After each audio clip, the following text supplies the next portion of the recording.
أشرقت الأنوار بيكو. مساء الخير. اللي في الصورة ده يبقى العمدة الجديد لنيويورك، شاب مسلم بيدعم فلسطين وبيقول إن اللي عملته إسرائيل في غزة هو إبادة جماعية، وبيهاجم ترامب علنا، وكمان قال إنه هيقبض على نتنياهو لو حط رجله جوه المدينة. اللي قدامكم في الصورة ده شاب أمريكي مسلم مهاجر مولود في أوغندا ومن أصول هندية، اسمه زهران ممداني. عنده 34 سنة فقط، وكان مترشح لانتخابات منصب عمدة نيويورك اللي هي تعتبر أكبر تجمع ليهود أمريكا كلها، وتعتبر تل أبيب جديدة جوه الأراضي الأمريكية. ومش بس كده، ده كان نازل الانتخابات في مواجهة مباشرة مع منتخب العالم حرفيا، لأن الشاب ده بيحارب دونالد ترامب شخصيا، وترامب بنفسه بيشتمه وبيسيء إليه في كل مؤتمر صحفي من قلب البيت الأبيض، وبيتهمه بالخيانة، وبيتهمه أيضا بمعاداة السامية ومعاداة القيم الأمريكية. وكمان اللوبي الصهيوني اللي هو AIPAC اللي كان معاه كمية فلوس تكفي سكان الأرض والفضاء، ومرشحهم المنافس اللي داعمينه بحملة انتخابية ودعائية قيمتها تتخطى $40 مليون.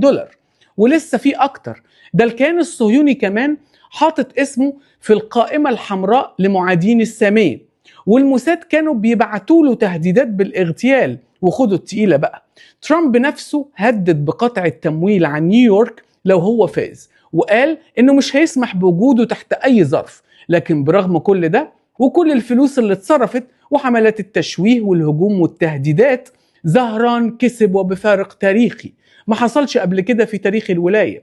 ومش كده وبس، ده كسب في قلب معقل الأعداء وفي قلب المدينة اللي كان الصهاينة تاريخيا معتبرينها في جيبهم، واللي زارعين فيها أكبر جالية صهيونية في أمريكا كلها، ومتحكمين في اقتصادها كله، ومعيشين الناس في فقر، وسرقين فلوسهم كلهم للمليارديرات.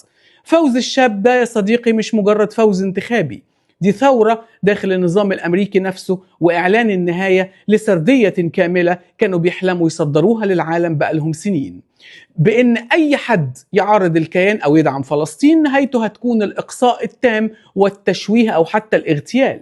وبرغم أن الشاب ده مش مسلم، يعني مش مسلم متدين يعني، وفي ناس من مهاجمينه بتكرهه عشان بيقولوا أنه شيعي، وناس بتقول أنه بيدعم حقوق المثليين، بس الحقيقة أن انتصاره بغض النظر عن توجهاته هو كشخص أو مدى تدينه هو مكسب سياسي غير مسبوق للتيار المعارض لتوجهات الصهيونية والتمدد المحافظ في أمريكا اللي تسبب في كل الكوارث الأخيرة.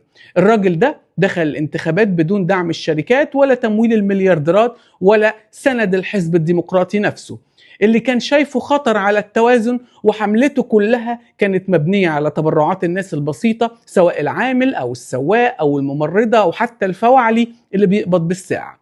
كل الناس دول شافوا فيه صوتهم الحقيقي وسط دوشة الإعلام والسياسيين والصهاينة اللي مستولين على أمريكا كلها.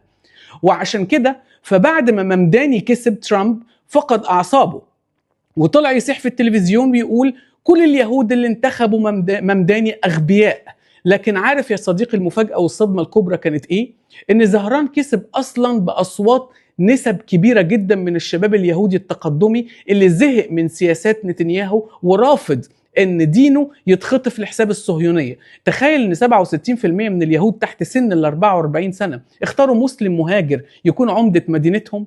والاهم من هويته هو انه كشف اللعبة اللي بيلعبها لوبي المليارديرات اللي زي ترامب اللي بيلعبوها على الناس، وقال في خطاب النصر بتاعه ان الاثرياء بيشغلوا بال اللي بيقبض $20 بانه يحقد على اللي بيقبض $30 عشان يبعدوه عن التفكير في اللي بيقبض ملايين، ويفضلوا هم المتحكمين في الدنيا كلها من فوق. فهمتوا الفكرة؟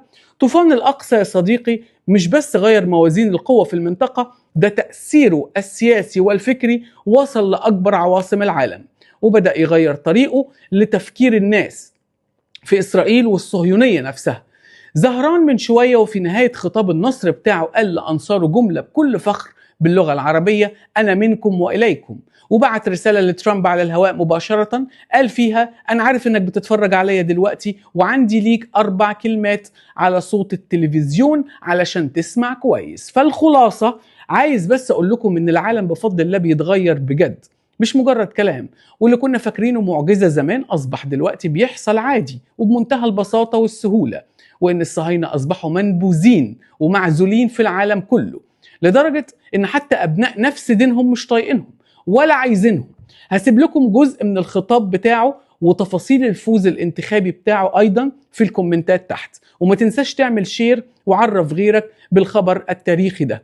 حفظ الله الوطن. تحيا مصر.